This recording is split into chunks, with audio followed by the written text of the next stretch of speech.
Hello, everybody. How's everybody doing today? This is the live stream for the incident that happened in Texas this week. I'm joined by Marty Nailitz. How are you doing, Marty? I'm good, Kyle. Thanks.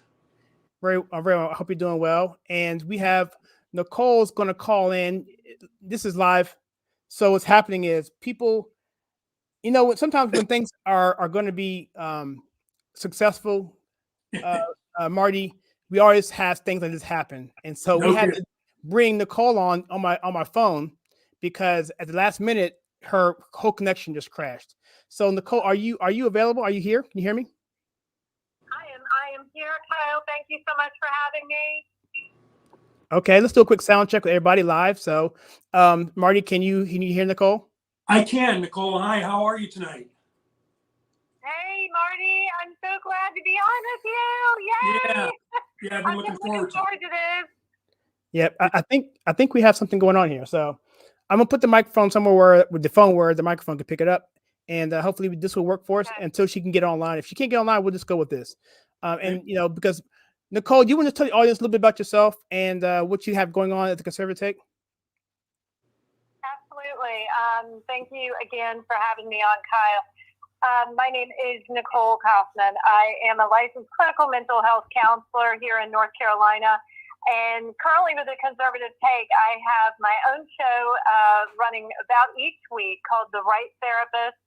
And so I take current event issues and some other relevant mental health issues and kind of mishmash them together and have a little bit of a right-leaning take, which is kind of unusual for mental health. Mental health tends to run a little left, and so I do it a little differently. I lean a little right with my mental health kind of outlook on current events and current trends and what's happening politically, socially, in what we're looking at in our environment right now. So that's pretty much what I've got going on.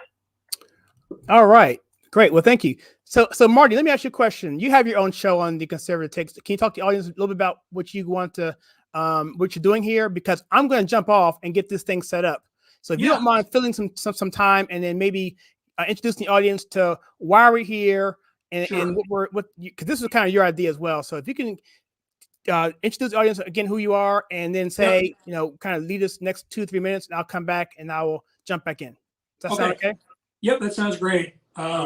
My name is Marty Nailitz. I host a program here on the Conservative Take called the Marty Chronicles. And the reason we named it the Marty Chronicles, if you are familiar with the science fiction series, The Martian Chronicles, it was about two different cultures trying to survive.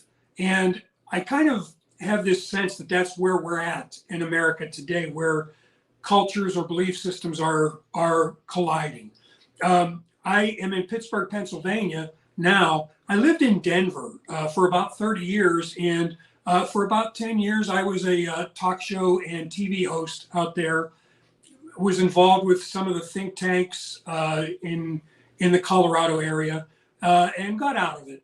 And been following Kyle for some time, and just really sort of wanted to get back into it. So that's kind of where we picked this up. Now, the three of us are doing this live stream tonight to, of course, talk about what happened in Texas, an absolutely horrific thing.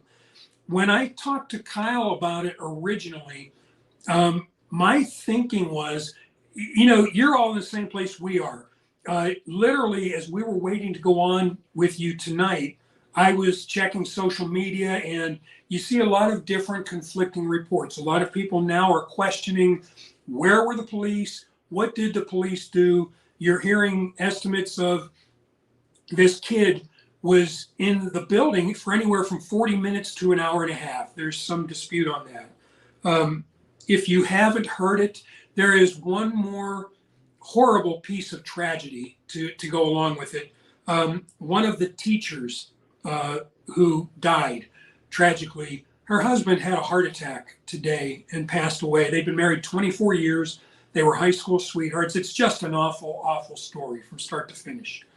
One of the reasons I wanted to do this with definitely getting Nicole's input on this is because we can go back and forth all day long over what happened. I heard this, I heard that, what should have been done, what could have been done. We can do that. That's perfectly fine.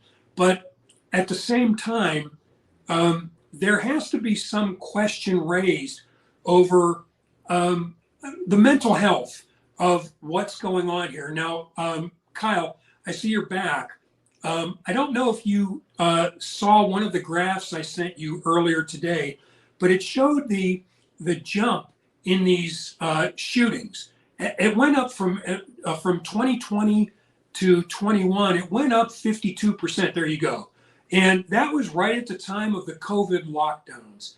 And I can't help but wonder, and this is really kind of what I wanted to get Nicole's take on, how much can we hope to know about? I'm not for red flag laws at all. I'm terrified of them. But how much could we hope to know? This kid, the more that comes out, he sounds like he was a ticking time bomb. The kids that grew up with him said he had incredible anger issues. He wanted to fight everybody all the time, and on and on and on. So I'm just curious from a clinical point of view, and I don't know if we have Nicole with us yet or not. She's with us. I'm gonna put up the disclaimer real quick. Hold on. Okay. Yeah. There's the disclaimer. All right, I put the disclaimer, so you can go, Nicole, if you can hear us. Yeah, I certainly can, and that's an awesome question.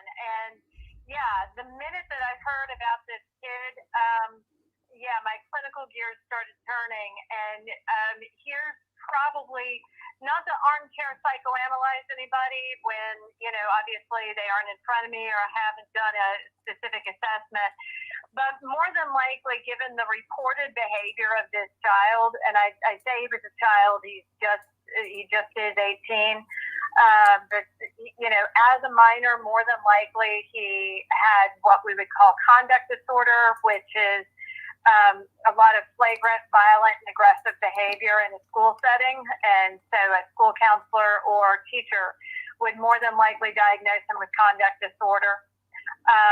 And so from conduct disorder, it magically, when you're diagnosed with conduct disorder in high school, when you turn 18, that turns into antisocial personality disorder. And antisocial personality disorder is what comes next. Now, his volatility, his aggressiveness, his tendency towards violence, antisocial personality, that doesn't mean that you don't have any friends, okay? That's what a lot of people think that antisocial is. And what it actually is a failure to conform to social norms regarding lawful behaviors, repeatedly performing acts that are grounds for arrest, deceitfulness, lying, impulsivity, irritability, and aggressiveness, represented by physical fights and assaults, reckless disregard for safety of self or others, consistent irresponsibility, lack of remorse, and indifference. We saw, he was calling his grandmother horrible names, just indifference and a total shutdown as far as connectivity with other people. So, when you've got kids or young adults that are exhibiting this kind of behavior, there's one place for them, and I'm gonna say the quiet part out loud. They need to be contained.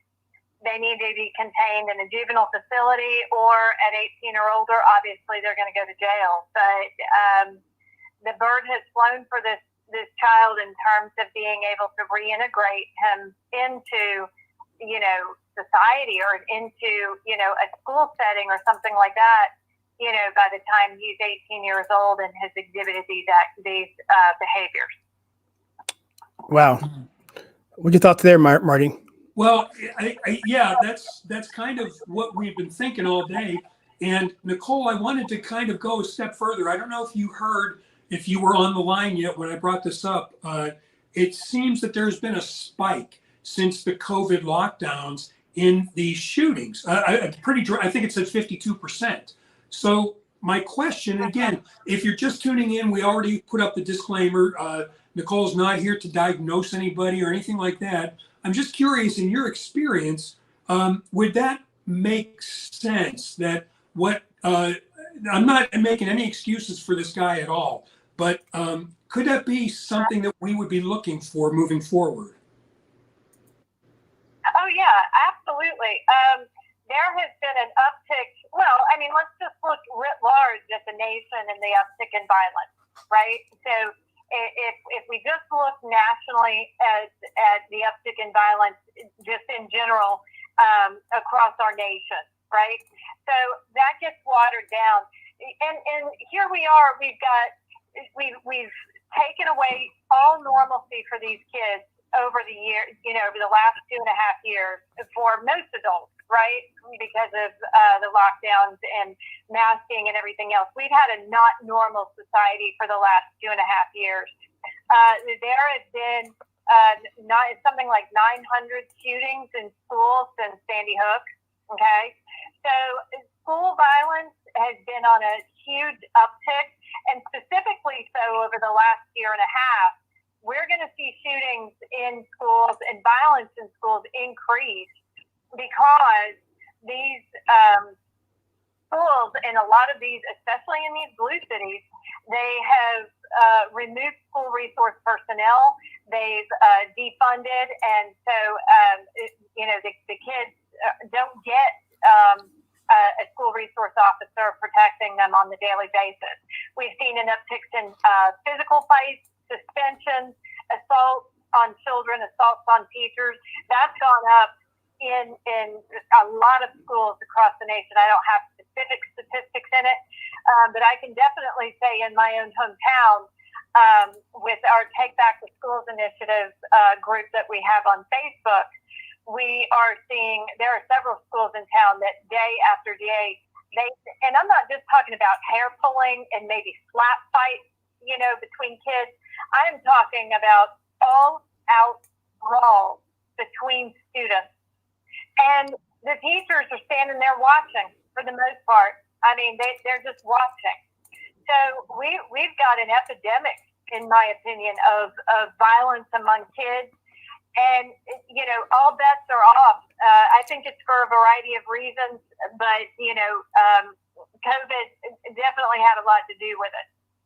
Let me play a quick clip here from Kylie Fontanella. I meant to lead with this in the very beginning, but I got kind of distracted. This is directly to your point, Nicole, and this is from her. This is from a TikTok clip from today. She'll tell you for herself, about 15 or 30 seconds.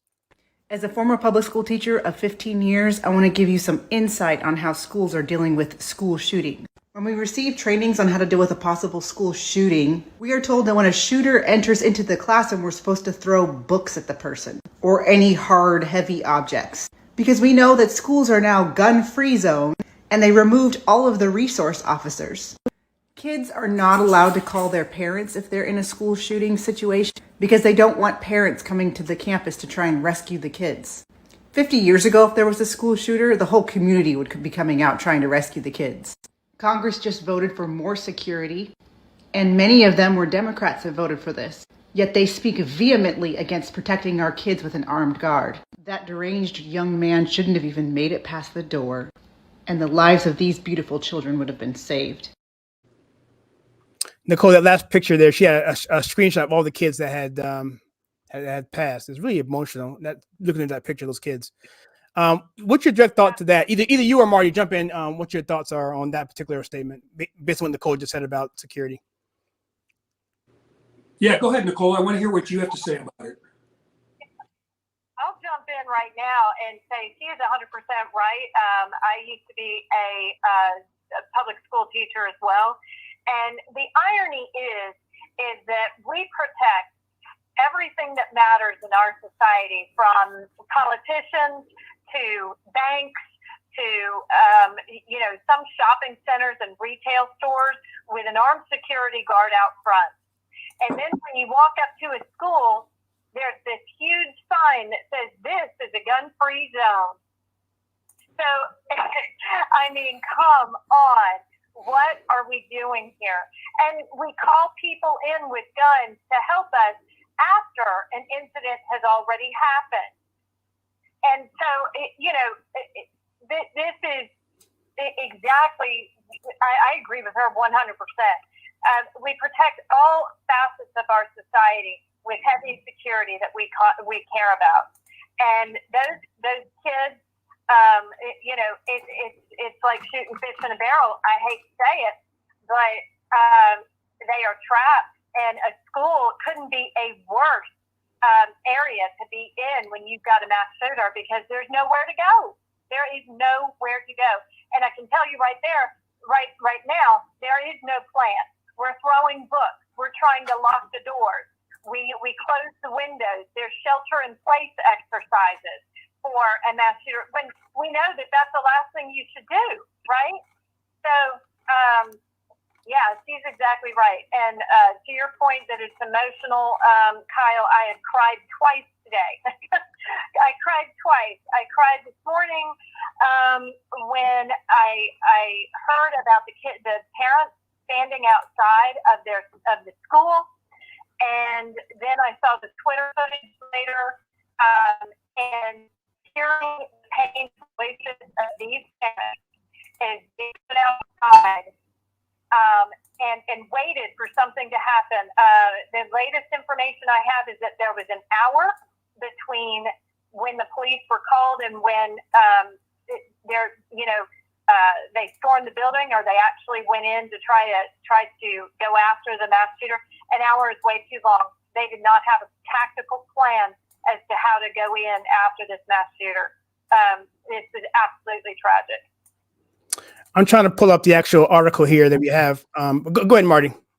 Yeah, I was just going to add to that, Nicole. Tomorrow, I'm going to talk on this platform with an old friend of mine, Bob Schaefer. He's in Colorado. He was a congressman, a state senator, and more important for this discussion, he is the headmaster of a very well thought of charter school out there today. And really want to get his input on some of these things. What can a school do? What should a school do? And as you were talking, I'll tell you what I was thinking of. You probably heard me say, I lived in Colorado for 30 years. And when maybe the kickoff to all of this nonsense started, Columbine, I lived literally half a mile away from Columbine High School. When that happened at Columbine, I had happened to come home to take my wife, I want to say to Sam's Club or something. And when we were leaving, we saw these, 3 different jurisdictions of police cars just tearing up the road. And we literally drove right through these kids pouring out of the school. And it was horrible because, of course, we didn't know what had happened yet. My wife's parents lived half a block from the school in another direction, and they actually set up kind of an emotional triage center in their garage. It was really something. All these kids, they didn't know where to go. They didn't know what to do, and they were just coming in there and just someplace to sit, someplace to talk. And my wife was a respiratory therapist, so she immediately got called in and had to treat some of these kids. Now, the reason I'm bringing this up is we had a son who was 9 at the time, and he was at a small Christian school a few miles in the other direction, totally unrelated. But I have to tell you, when all of this started, all I could think of was I have to go and get Ryan. There was no reason to think he was in any danger at all. And the people that ran his school, trust me, you didn't want to go there and cause trouble. But still, as a parent, all I could think of was I have to go and get him. And so when you talk about kind of what these parents are going through, it's just, we sit here and we talk about the public policy aspects of it, and they need to be discussed. They need to be talked about. Where were the failures, or were they failures? They need to be talked about. But at the same time, these people will never have their world the same again, and it won't even be close. Thank you. Absolutely. Here's a question for all 3 of us. That's from Mark. He says, can't remember the district, but sometime back, did you hear they were not allowing parents to put body armor inside their kids' backs on. I've never heard that. And reason being, it wasn't fair to the other students. No, I mean, it wouldn't surprise me, but I've never heard that.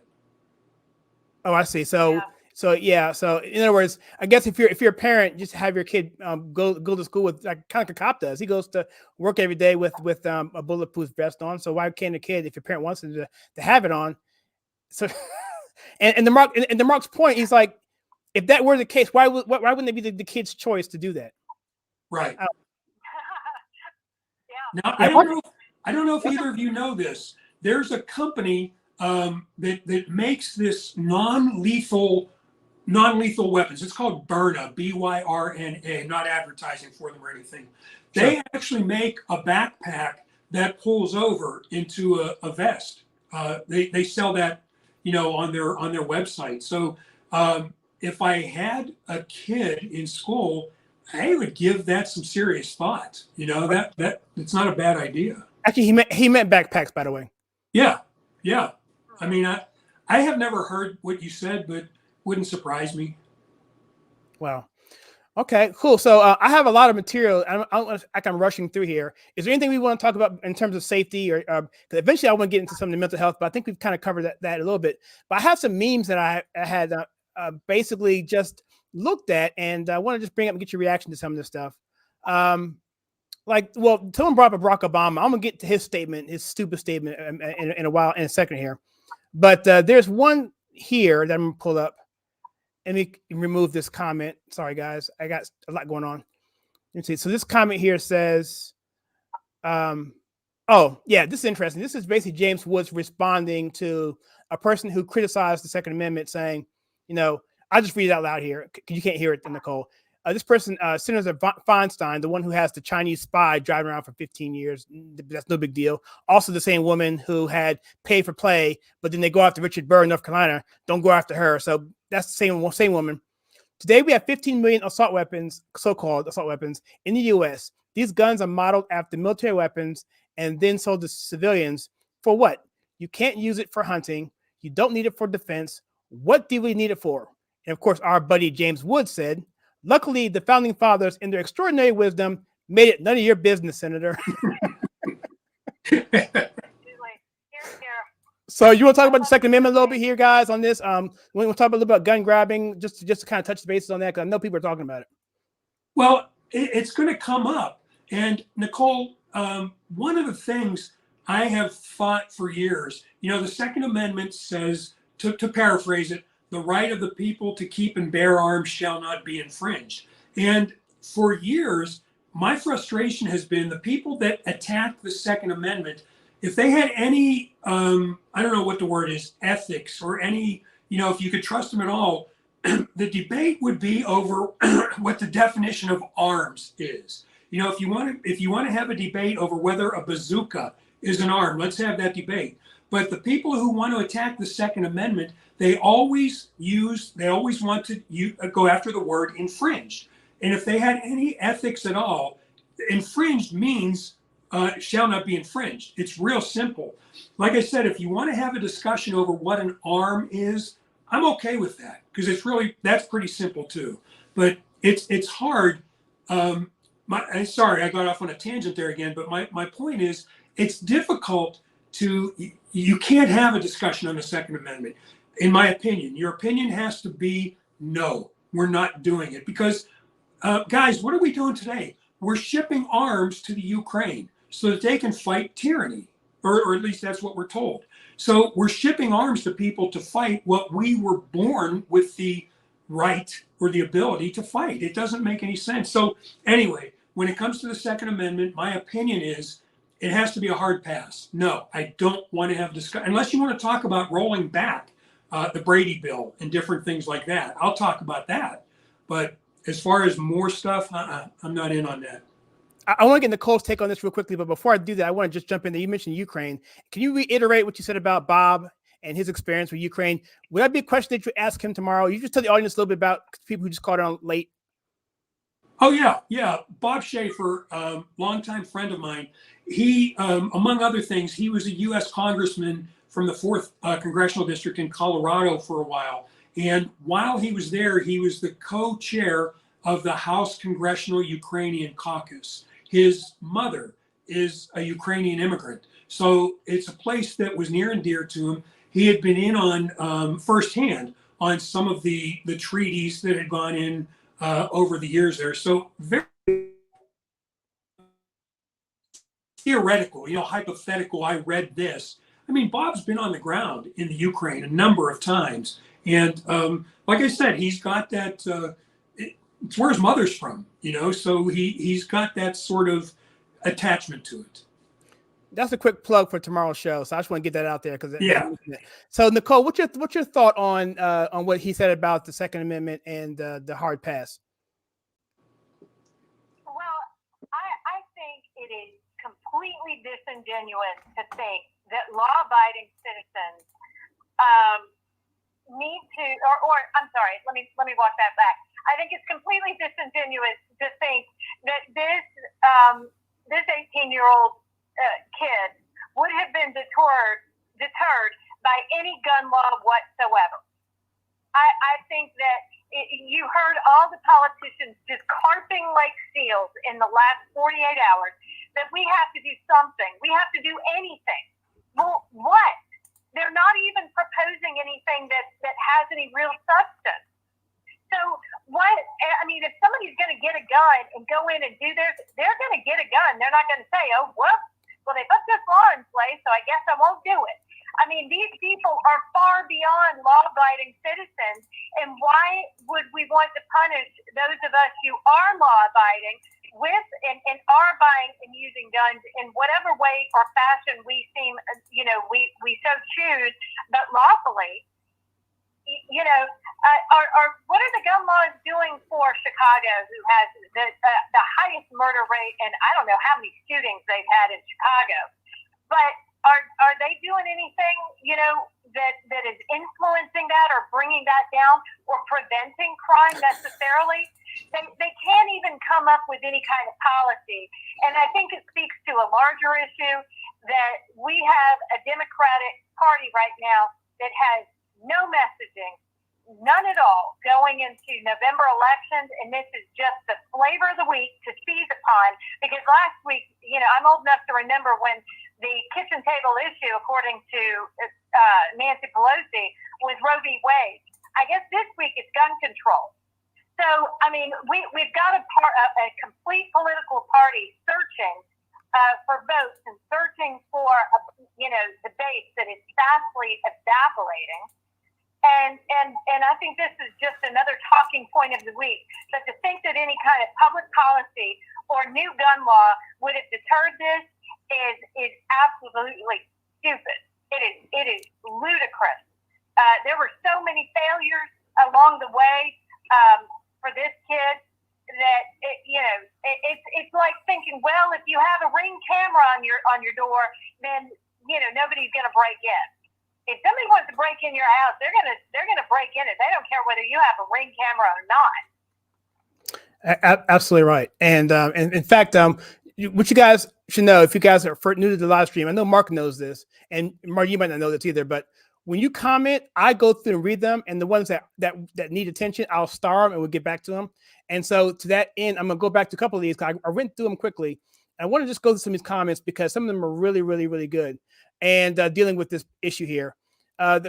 First one here was dealing with the condolences from Brazil. Thank you so much for that. I've been to Brazil. It's a great country. I spent 10 days there building a church back in the 90s. It was awesome. Here's one from Rick. How about teaching kids weapon safety? I remember growing up in school, we would have that. People come to our school and teach us, firearms and safety, respect. Do you remember anything like that growing up, Marty, in your school, or you, Nicole, for that matter? Yeah, I mean, they had shooting teams. They had shooting teams when I was growing up. I'm sorry, go ahead, Nicole. Marty, if you didn't hear that, Nicole, I'm sorry, Nicole, hold on. Marty said he had shooting teams in his school. How about you? We didn't have any marksman classes. No, none of that. The only people who, had any access to that might have been the ROTC, but other than that, that was it. I do know that, Israel all of their school teachers, all of them are trained, and all of them have assault rifles in their classroom. I always thought that was so cool about Israel and Israeli schools, that every single one of their personnel is trained on how to use a firearm. Right. Right. Okay. Cool. So I'm going to bring up, see here, Mark here says, second, you can hunt them. Third, it's a combat multiplier in a defense situation. What happens when 2 or 3 people break into your home and you have a limited ability? That's what people, they don't want to talk about the fact that that could be the case. Right. I mean, Sure. So, Yeah. so let me, Time to spray and pray. So let me bring up another meme here. Get your opinion here. This is from Facebook. A friend of mine. He said, and people who actually had public memes, I put their name on there to give them credit. If it was private, I didn't put the name on it. So this person here said, being robbed of critical thinking is creating a mental illness epidemic. Wisdom comes from the word of God. Nicole, what's your thoughts on that? Critical thinking is absolutely missing. When we think that schools are safe areas, and we're now teaching children that all things are possible, right? That men can be women and women can be men, and men can get pregnant, and you know, CRT and everything is bad. We don't critically think anymore. There's no sense of right and wrong. And the morality and the virtuosity that should be taught in school or used to be taught in school is absent. And you know, I think that we need to get back to our Christian principles, in my opinion, and because we know that there is a fundamentally Christian basis upon which Declaration of Independence and all of our rights as a people were founded, and we're not there. We're not there at all. Hey, Marty, I want to say something really quickly. Then I want to jump right to you to respond to that, because I just realized that you said you were from Colorado and you were there near Columbine High School, and I did this a minute ago. This is what Nicole just said. I put this on Facebook and I redacted the guy's name because I didn't want to embarrass him. But I put something about, let me just say before I put it up on screen. I said that teaching evolutionary theory or teaching kids they come from a rock, that there's no creation, that there's no meaning of life, will cause kids to act a fool. And then he said, this guy, that I've never seen teaching of anything evolving from a rock. Blaming evolution is just as bad as blaming an inanimate object. And Nicole, you can't see this, but I said this. I said, macroevolution teaches that humans come from a rock. If you cannot make the logical conclusion of coming from a rock over to billions of years as it relates to socialism and communism and for the mass murder of millions of people over the last century, then I can't help you. And this is to your point, Marty. This is why I want to jump off and get your opinion on this. For your information, one of the shooters of Columbine High School had a natural selection t-shirt on. I'm not sure which one it was, Eric or if it was Dylan.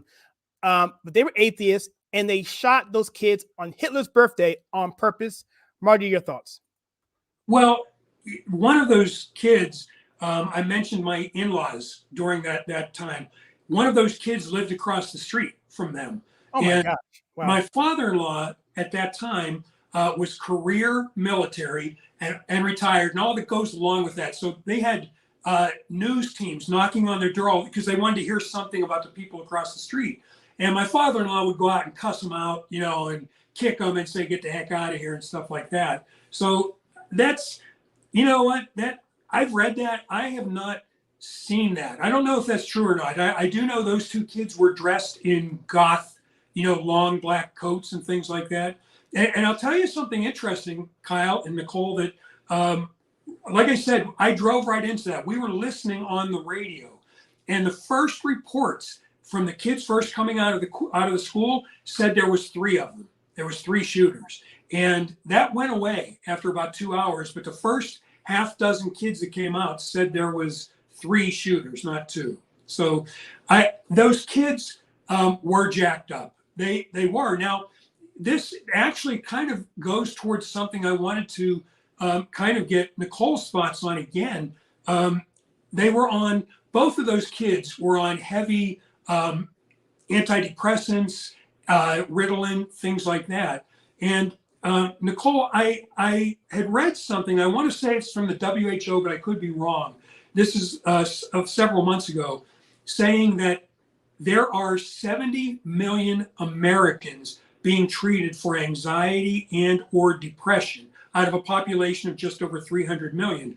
Next highest is China with 35 million out of 2 billion. And so my question is, that doesn't seem like that's sustainable. And I wanted to add one more thing. I was talking to a friend of mine who's an MD. That's not his field. He's a surgeon. But he and I were just talking about that. And he said, in his opinion, it's because for a lot of doctors, it's just easier to prescribe a cheap pill than having people get the help they need. Have you seen that, or is there anything to that, do you think? Oh, there's a lot to that. So I want to address two things here. One, I've read about those the Columbine kids. They were definitely on class 2 psychotropics, which are your Ritalin drugs, your methylphenidate, those drugs. If you'll notice, parents, you look at those drugs, there is what they call a black box warning.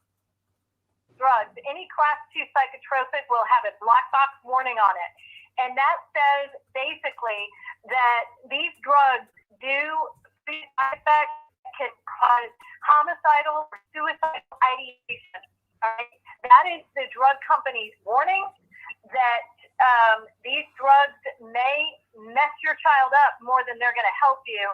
And there are countless incidents, and they are counted radar, and there are gappers around these drug companies settling with parents whose children have gone completely off the rails by being on these medications because the side effects are that bad. Yeah. All right? So parents, I'm telling you right now, you think real hard whether you want to start altering your child's brain chemistry by getting them on ADHD medicine. All right? I'm not having it. I'm not having it for my child and the majority of children. If we would get them some counseling and some tutoring and actually teach them how to do schoolwork, then they wouldn't need this medication. Okay? So that's the first thing. Second thing that you said about the number of people being treated for depression, yeah, you can go into your medical provider today and ask for a Prozac, a Lexapro, any kind of antidepressant or depressant or anxiety medication. And 9 times out of 10, your regular provider can go ahead and flip you a prescription for it. You don't need a psychiatrist, okay? Now, the studies show that just taking a pill is like whistling in the wind. It is not really all that helpful, but your provider banks on the idea that because you are convinced that it'll probably work, then it probably will. It's the placebo effect. If you're sold on it and you say, oh, I need this Prozac, man, my friend, he takes Prozac and he's doing a heck of a lot better. Well, then he'll flip it to you because, 80% of the time, sugar pill versus actual pharmaceutical, 80% of the time, placebo effect it actually works. So, but, by just taking a pill and not doing any kind of lifestyle change, no counseling, no behavior modification, and looking at everything, looking at your diet, looking at how much physical activity you get. Are you in isolation? Do you have friends?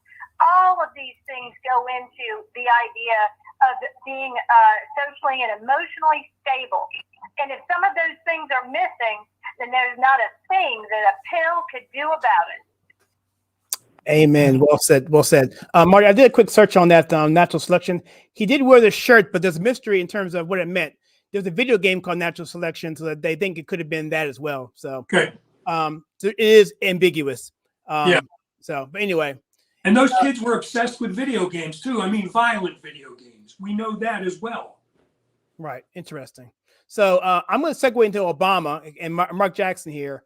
I've got a lot to talk about. I'm going to keep this to about an hour if we can. If the Democrats have ever been right about firearms, I eat my socks. Trust me, Mark, you will never have to eat your socks because they're never going to be right about your firearms. However, he did say the way they always turn into a political weapon is disgusting. We could talk about Beto or Rourke all day long, but it was mentioned earlier before, and I'm going to bring it up now, and it was brought up earlier by someone else. Obama's comments. Who wants to go first on that? Are you aware of what he said on Twitter? Yeah, it's not a surprise. It's despicable to compare George Floyd to these kids. You know, it's just I don't know how anybody could have the audacity to even say that, but of course he did. Yeah, Nicole, what do you think about that? Using politics to exploit what's going on. It's pick your word. It's pick your triggering word for the Democrats. I think they're just throwing out, word salad here, and we're going to conflate issues all day long. But we're going to, so here's the issue of the day: gun control. Here's the issue of the day: Roe v. Wade. It's back to what I said before. They're grasping. They are so grasping in order, because if we mention George Floyd, is that psychologically triggering for most of Americans? Yes. You just say those words and you're listening, right? Right. That's a good point. I think it's more of a dog whistle than it is an actual point. He just wants to get everybody kind of ginned up, and that's the way to do it. Let's put George Floyd. Let's put Uvalde. Let's put Roe v. Wade, and let's put immigration all in the same sentence somehow, and conflate the issue. And here we go. Now everybody's listening, right? Right. Mm-hmm. It is so tiresome. Come at me, Obama, with some actual policy, and I'll listen. But right now, when's Jesse Jackson coming? That's next, right? I mean, we're going to see all of them trot out with some kind of opinion on this. We know Al will be around somewhere. Here we go. We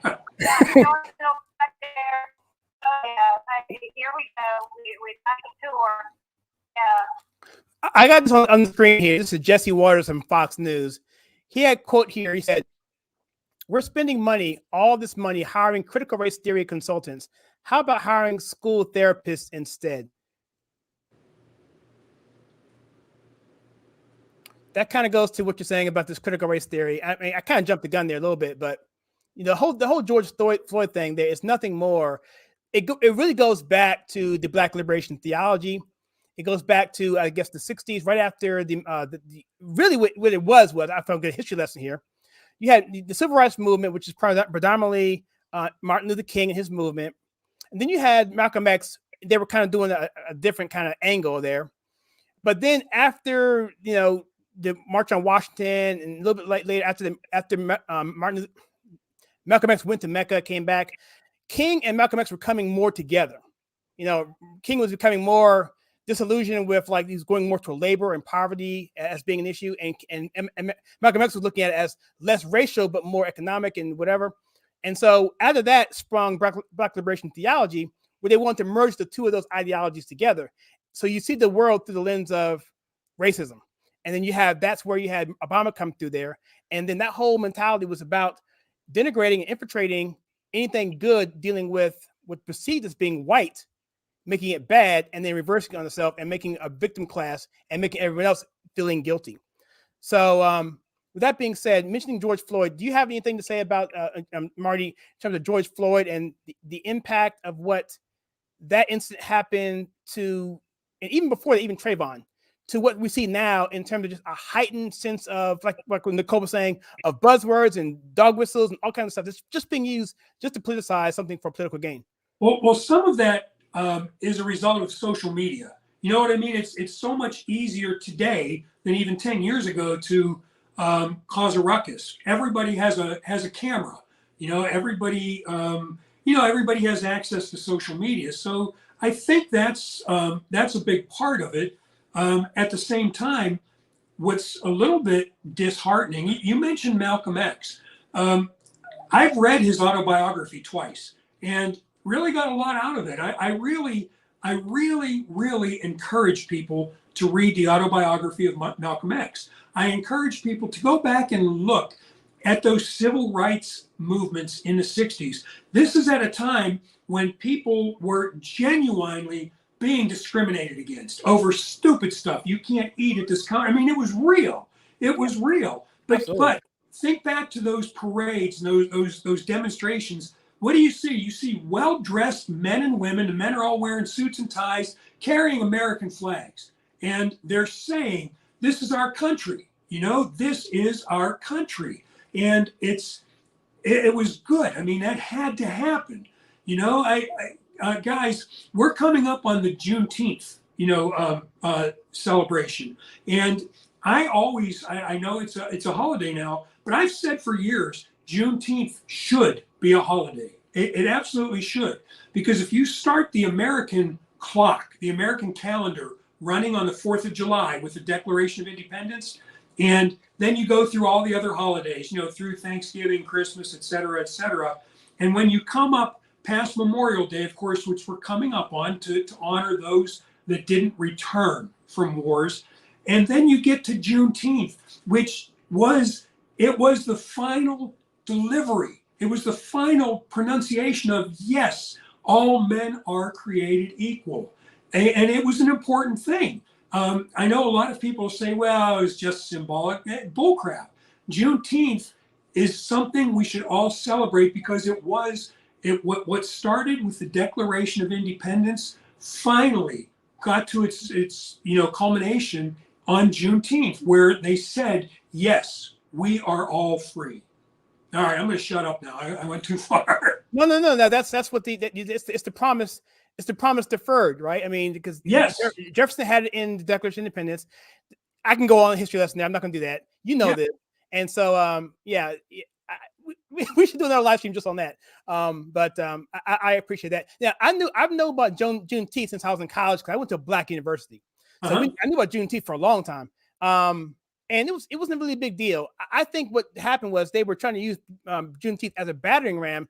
It should have been a holiday a lot before MLK, quite frankly, if you want to be, So, I just think they want to use these as ways to divide us, but without recognizing that Juneteenth was Republicans who freed the slaves. So and a white army of white men freed the slaves. I don't care what Abraham Lincoln did; he can sign anything he wants, but it wasn't for the Union Army defeating Johnston and Lee, it wouldn't have happened. So they want to skip that part of history. Anyway. Yeah. Nicole, what's your thoughts? I'm just going to say, leave it to the Democrats to just keep gaslighting the mess out of the rest of us. I mean, keep telling me that George Floyd was an upstanding human being. Keep telling me that he wasn't a criminal. Yeah, keep telling me that, and that we have to honor him and build statues to him. I mean, if we look at the man's criminal history, he was an absolutely unctuous, antisocial, human being. But then we got, our political betters kneeling in kente cloth, apologizing and making us all think that we've done that this country or the American people writ large have done something wrong our entire lives just by being the color that we are. And I am done. I am done apologizing for it. I never held slaves. I never will hold slaves. And all of these people who are such sympathizers, let's look at Ilhan Omar. I mean, does she happen to say a word about her Muslim brothers and sisters in the Middle East? They're still taking slaves over there. They're still a slave-holding culture. So don't talk to me about how horrible this country is.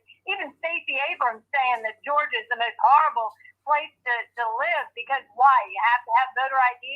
Yeah, keep gaslighting me on how horrible this country is. I think that the American people have had enough. Douglas Murray just wrote a new book on that, and he's like, I am done. I am completely done apologizing for all of this, and it's not even worth it anymore. Why are we even doing this? Because there is no end to it. There is no end. You know, and the minute you apologize, the minute you give $70 million, or was it 70 million to Black Lives Matter? You know, Black Lives Mansion, that's what that stands for.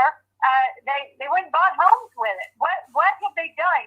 What have they done for any city? What have they done for any blue city? I mean, go in and clean up Chicago, Black Lives Matter. Honestly, if you really care about it that much. So we're being gaslit. We're being told stuff that's not true. They're conflating the issues and trying to make us think that you know, they're actually helping, when I don't think they're doing a thing to help. Absolutely not, Marty. I couldn't add anything to it. I mean, that's gaslighting is exactly what people should take away from all this. You know, it's that season. It's that time of the year. And by the way, Nicole, I put a graphic on the screen. Nicole is on fire. I was tempted to just jump off the call and kick Marty off and let you have it to yourself. No. I mean, it was so good. It was so good. I like the energy, because I think more people need to have that opinion and have that frustration. In fact, let me put something up here real quickly on the screen. It's another meme I found. It says, this is from the Crucible. I'm not where I think it was on a comment somewhere. He says here, or she says, so basically, the people who want to have us have no food, no gas, no baby formula, no religion, and no free speech also want us to have no guns. It's like, to your point, Nicole, it's like there is no end to this. There is no cap. There's no ceiling. Right. There is nothing. It's like my wife and I saw a show. I'll get the name of it in a little bit here. It's a movie. It was basically talking about how the left, they'll push hard.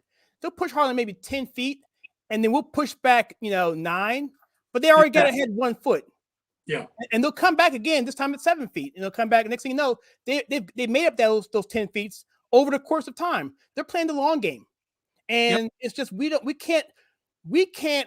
cannot give up an inch. And let me just say something really quickly from history lesson.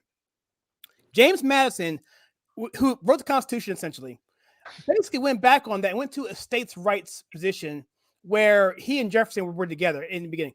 And Jefferson went more radical, basically saying that we should be able to secede from the Union. Madison said, well, no, that's a little bit too much. But at the same time, he was like, you know what? We probably should have a Bill of Rights, because once you say you can only have 10 things, then what that tells the left, well, what about the 11th thing that you didn't mention? And it opens the door to the argument that if it's not in the Constitution, you can't do it. It's almost like an example I was given is, if you hire a plumber to come to your house, fix my sink. That's it, right? But if I say, fix my sink, but don't fix the pool table, don't fix the TV set, don't fix it, you're gonna forget something. Well, what about the basement?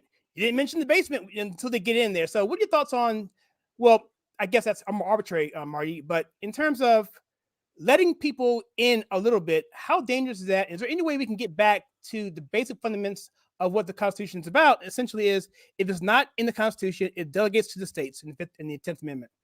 Well, that's, of course, the big argument coming up with the upcoming Roe v. Wade decision, however that plays out. And one of the areas that the left has done a really good job is by just kind of framing it that if it's not in the Bill of Rights, we can't do it. And you have to continually remind them that, no, the Bill of Rights has nothing to do with me. It tells the government what they can't do. You know, it's assumed I'm allowed to protect myself. It's assumed it's a God-given right for me to speak freely and things like that.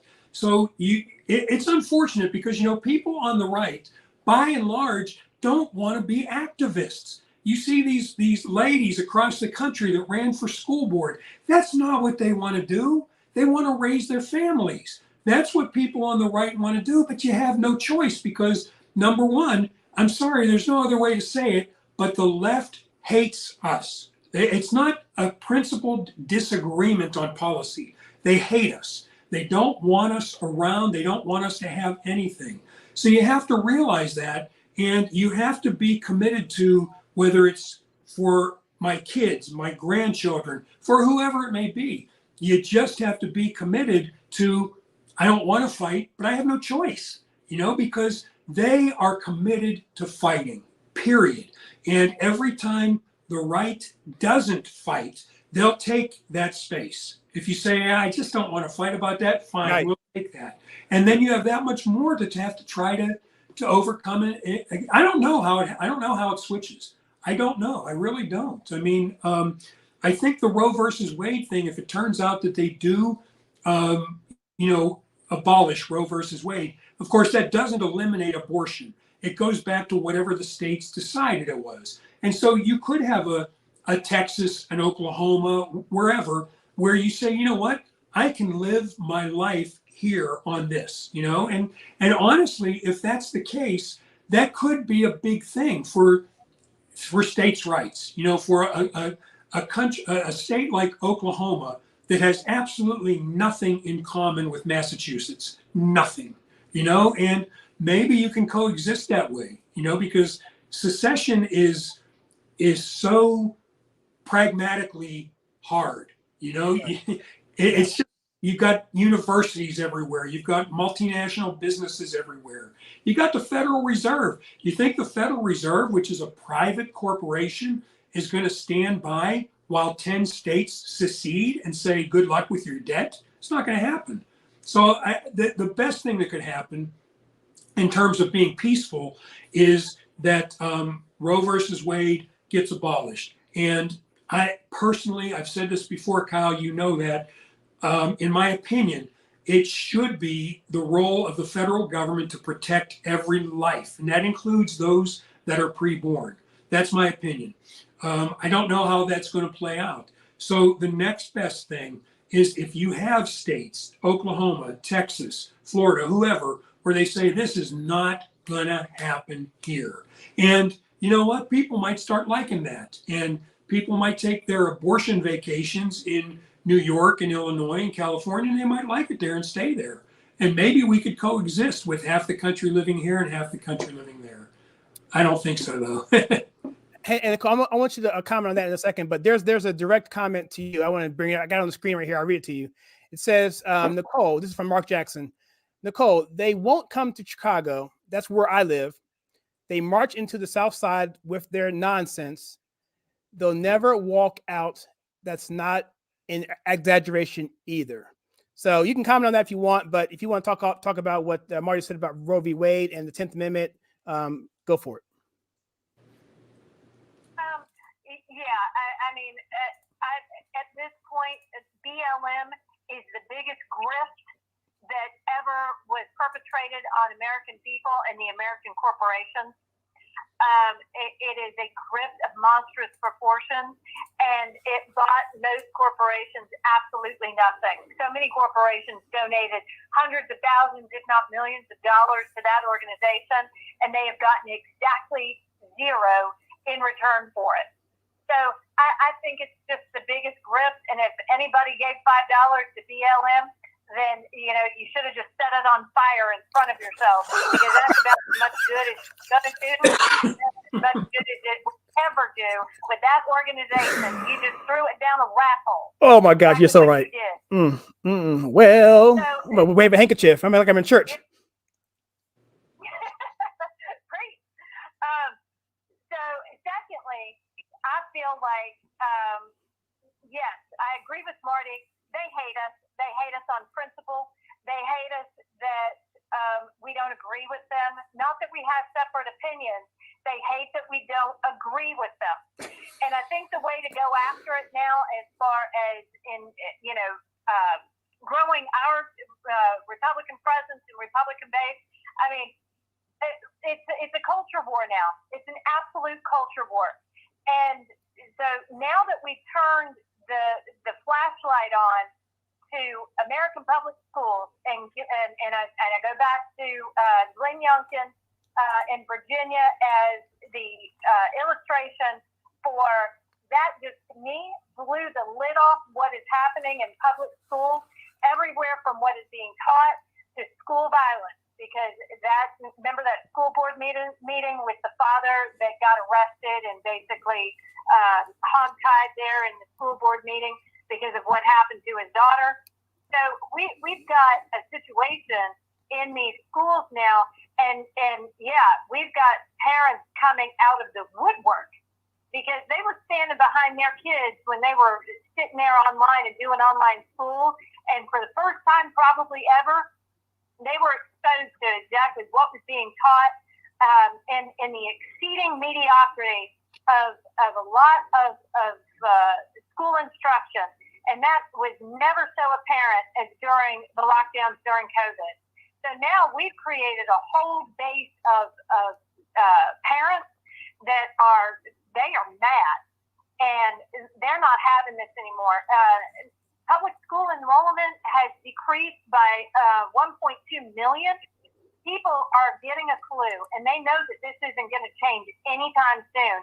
So they're jerking their kids out of school. And that's how we're going to do this, I think, is through the culture war. The books that come out, the films that come out, people are tired of this woke attitude of being mainstream in our media, in our movies, in our TV, that doesn't even approximate American demographics or the actual statistics for what represents this country. And they keep telling us, I guess, hoping that we'll believe that, and when you've heard those surveys, haven't you guys, about when you survey, how many people have been, or how many Black people were shot, it's something like, by police. They want to say something like 15,000 people. It is the most overblown, outlandish statistic that it's 1,000 times, 10,000 times more than the actual number of Black people that have been shot at this year. So again, the gaslighting, but we're normalizing these outlandish standards and these outlandish statistics for a country that aren't even close. And the way to get at that, we have a whole new base now with these parents of school children. And I feel like this Uvalde thing is going to come back to bite them in the butt, because that Twitter footage with those kids standing out there watching those officers armed to the teeth, and they were more concerned about subduing those parents than they were going into that school. And that right there is going to be used as, a political talking point for any of our candidates come November. You mark my words. I got a graphic up here from the Washington Examiner. Police stood by for, I didn't want to put this up there. I didn't know if it was going to come up, but police stood by for upward of 40 minutes after a gunman stormed into an elementary school, which I heard was unlocked, by the way, on Tuesday, and killed 19 children and 2 teachers in a classroom, according to a new report. I want a quick shout out to Jerry Rowan. She's a super supporter. I mean, I love her to death. We talk all the time on Facebook. And she just contributed $10 here. So I really appreciate your support there. And our sponsors, VIP sponsors, have been on really with us for the past 3 years. That's incredible. Marty, do you have anything to say directly to what Nicole said there about that with the election? I have my own comments about the pushback of the narrative and how it's going to affect the electorate in November. And personally, I think it's not even going to affect it. In fact, I think it's going to be push even further to the right, but I'd like to hear comments first. Yeah, I definitely agree with that. I have nothing to add to it. What you said, Nicole. You hit it all. That's fantastic. It's just like I said. I've been here. I've been here before. 1994, historic Republican election, and it went nowhere. Newt Gingrich actually did some good things. I didn't like him at the time, but he did some good things. We've had these things happen over and over. The election of 2016, the good thing about it, in my opinion, was it exposed how deep the corruption was, and not just on the Democratic side. Because Donald Trump wins, Republicans have the House, Republicans have the Senate. Things are going to be great, right? Obamacare is gone. Well, you see, that was always a lie. The Republicans, not all of them, but as a party, they campaigned on the Republicans generally in my lifetime almost like it better being in the minority. They do better fundraising when they're in the minority. They made huge gains when Obama was in office. And like I said, when Donald Trump won, you're thinking as a conservative or a Republican, you're thinking my dreams are about to be answered. And, it was really kind of a nightmare. There was just as much trouble coming from the Republican side as the Democratic side. So I'm with you guys. I think we're looking at something historic coming up this November. And, I hope so, because things are slipping away, and the longer it takes, the harder it's going to be to get them back. Yeah, I agree. So what I want to do here, I want to give my assessment of what I think politically is going to happen. Then I'm going to give it over to Nicole to respond, and then I'm going to go through the comments, and we'll wrap this thing up. We've been for about an hour. I want to just thank everyone for coming on to this live stream. And Nicole, I'm sorry that you had to go through this, but I got a contraption here set up. I think it's done pretty well considering what's happened in terms of our technical difficulties. It happened. But basically, long story short, the mass shootings typically do not affect gun laws. What ends up happening is they end up going through a cycle where nothing happens because Democrats also own guns. Not all Democrats are against guns. It's just about 30-40% are totally against them. So they split their base, and then Republicans get, I need more guns, and we need to loosen more gun laws. So the net result is loosen gun laws and more people saying, I got to get more guns because I got to protect myself because this is happening. And so that's what ends up happening. So I think to your point, everyone here nailed it. It's just gaslighting. It's just, it's dog whistling. It's drumming people up, like you said, Nicole, and so forth. So while you give your response, Nicole, I'm going to put something on here. This is the guy that you put into Marty, Ben Hart. Sure. Before I get back to Nicole, can you just mention who Ben Hart is real quickly? And I'm going to go through these slides here so people can freeze frame it in the live stream when they watch it after the fact. And then I'll get Nicole's response to all this. So Ben Hart, who is Ben Hart, and what is he? What is he to you? Ben Hart is a very smart guy, an economist. He has worked in somebody's administration, and I forget who, but he's got a really good insight into what's been going on and what could be coming down the pike. I have really gotten a lot out of his takes, particularly when it comes to the national debt, which is reaching critical mass. He's a sharp guy. I mean, my degree is in economics, and Ben's a lot smarter than I am. So I get a lot out of him. I don't know him, so I'm not plugging him for any particular reason, other than I get a lot out of the things that he posts and the things that he says.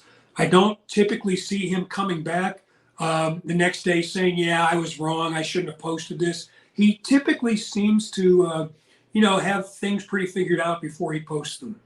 I put the whole article out there. I'll leave a link on Facebook link to it because you can't get to it. But if you watch it after the fact, you can obviously stop it and read the whole thing. Sure. Nicole, I'm throwing a lot at you there, but in terms of the election, in terms of blowback you mentioned before, or anything you want to talk about in terms of what was said, I don't know. What do you think? Republicans have always run on the economy, right? It's the economy, stupid. They've said that, and that's just kind of been the boring issue for many an election, and it always seems to be our kind of go-to talking point. But I'll tell you what, we've got so much in our tool belt now to work with as far as, what's not working in this country. I mean, honestly, the Democrats cannot point to one thing that is working in this country. And so if we all waltz away with it in November, then we don't deserve to have it. That's all I have to say about that. Because so many things are in our favor as far as a sea change that needs to happen. I was skimming that Ben Hart article that you put up, and we're changing public policy or attempting to change public policy based on these one instances that are tragic. Public policy is never going to extinguish pure evil, and that's just how it goes. And to think that public policy would have or can deter something like this happening again, you're out of your mind. This kid's brain was broken for a very long time before yesterday. And so public policy, either, had it been in place back then or even tomorrow, is not going to stop the next one from happening and would not have prevented yesterday's event. So, moving forward, what we can do is, better tactically train police forces across the United States to be able to respond to this. 85% of school shootings happen in 5 minutes or less.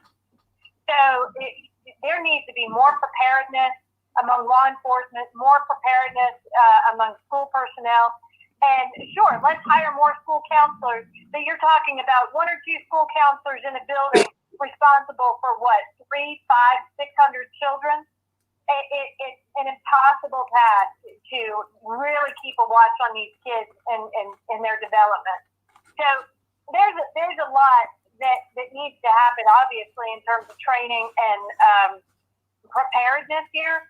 But public policy and a sweeping change, even if Biden's beard did start wearing Kevlar vests, if he says that phrase one more time, I think I'm going to lose it. But even if that did happen, it's just not going to do what they think it's going to do, like in the face of pure evil. Yeah, I 100% agree there. And there's some missing comments here. I'm going to go through some comments real quickly here about Nixon. And this is a little bit off subject, a little bit, but Nixon was a fantastic president on various areas.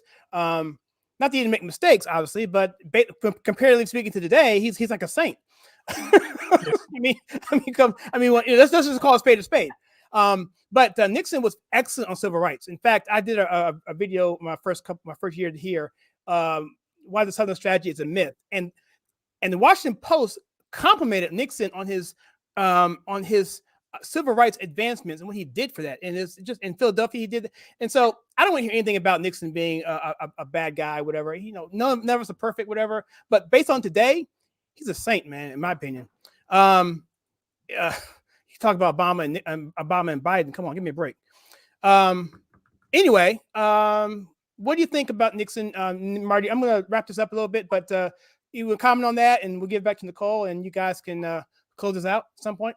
I think Nixon naturally gets a bad rap historically. The one thing about Richard Nixon, I believe, that served him well, he saw the world as it is. He saw the world as it is. And, he made his name originally going after communists and rooting them out. And he saw the world as it is. He inherited a horrible situation in Vietnam from Lyndon Johnson and did the best he could with a Democratic Congress that was determined to see us lose that, whatever you want to call it. He did the best thing he could there. He wasn't perfect. There's no question he wasn't perfect, but he was far more successful, I believe, than history gives him credit for. And I think it's because, like I said, he saw the world as it is, not as he wanted it to be or what he could mold it into. He saw the world as it is, and he worked within those confines. And by the way, when he decided to go after North Vietnam, he took it to them, brought them to their knees, and then Jane Fonda and then the newly elected Democrat majority totally underpinned everything he did, the promises, and then it fell apart thanks to the Democrats. So don't get me started on that. Anyway, Nicole, I'm getting mad now. What are your thoughts on this whole thing? Well, you guys are much more full transparency. I know my limitations, and I am not a student of Nixonian presidency lore in any way, shape, or form. But to your point of seeing things for the way that they are, I really, when it comes to addressing the crime in this country, we need to get back to that broken windows theory that we used in New York with Rudy Giuliani way back in the day, and just begin again. There are policies and procedures in place that we know work. We know they work because we've used them before. Yeah. So let's bring these forward again and start implementing them. Let's start using good policing again. Let's bring back stop and frisk. Let's bring back, there was a time when we had, enough cops on patrol that, they were able to get out of their patrol cars and work with and hang out with troubled kids in the street. And maybe we can do, go back to community policing. We know that works. So if we're going to do, any kind of preventative stuff, it's not going to come from a sweeping public policy. It's going to come from community policing and in a grassroots effort to try and turn the tide of this country, to more law-abiding citizens, to have some morality and virtuosity. And that's what's clearly missing right now. That's perfect. Marty, you want to tell people how they can get a hold of you, and you want to comment on what Nicole said there, and kind of give us your thoughts? Well, I think what Nicole said, it's really kind of the full circle of really where we started this live stream, kind of what we started talking about. And that is, what do we need to do moving forward? There's going to be all kinds of suggestions coming up, some good and some not so good. But I believe everything Nicole just laid out there, like I said, I think it brings it back full circle to what we started this live stream talking about.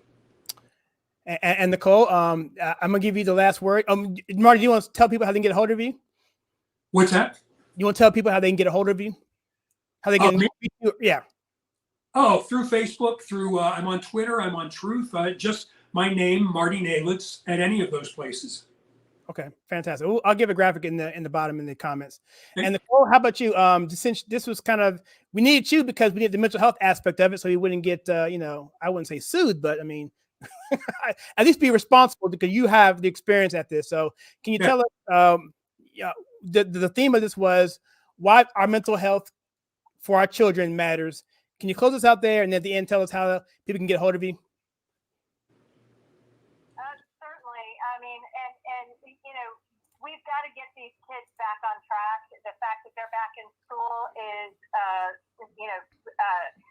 we're headed in the right direction. But folks, talk to your kids and their mental health here going forward is paramount. So don't ignore the obvious signs of aggressiveness or isolation or anxiety or depression in your kids. Do not ignore it. Get a hold of me on LinkedIn. I'd love for you to partner up with me. Reach out there. You can find me on Facebook. I'm there as well, at least until I get canceled. Would love to hear from you. This is fun, Kyle. Thank you so much. Well, I think Marty was actually, it was funny. I mentioned you on Nicole in a live stream I did on Locals, and then Marty within literally like 3 or 4 hours, you mentioned about coming on. So you know what? That's a great idea. So we would like to do it again. Maybe get your face on here and get you interacting. But I think this setup here with my little mounting thing and my phone and the whatever, I think it came out all right. So okay. Worked. So cool. So I think we've been going about an hour and a half. I could keep going, but I want to respect your time, everybody. I want to respect you. I know you're on your cell phone, Nicole. You're a busy woman. So with that, guys, I think we covered everything I want to talk about. Just before I drop off here, is there anything we missed? Either one of you? Probably, but we'll be on here again. Yeah, I think so. Just want to make sure everyone. No, I'm sorry. Thank you. I typically do this. I go through the calls and see who's on the actual stream here. We had Rick, Jerry. Thank you. Mark Jackson as always. Tina Marie early. Thank you so much. We had Jerry. She gave $10, and just good conversation. Gabrielle from I hope I said it right. Gabriel from Brazil. And that's pretty much, I think, who it is. If I missed anybody, I apologize for going through them really quickly. All right, that's it. So everyone, thank you so much for coming to the Conservative Take. On behalf of myself, Nicole Kaufman, Marty Kyle, this is the Conservative Take. And guys, you know what? If you like what we do here, please, by all means, subscribe to the channel and reach out to Nicole and Marty and support them as well. I greatly appreciate it. And with that, guys, I will see everyone in the next video. Thank you. Thanks, guys.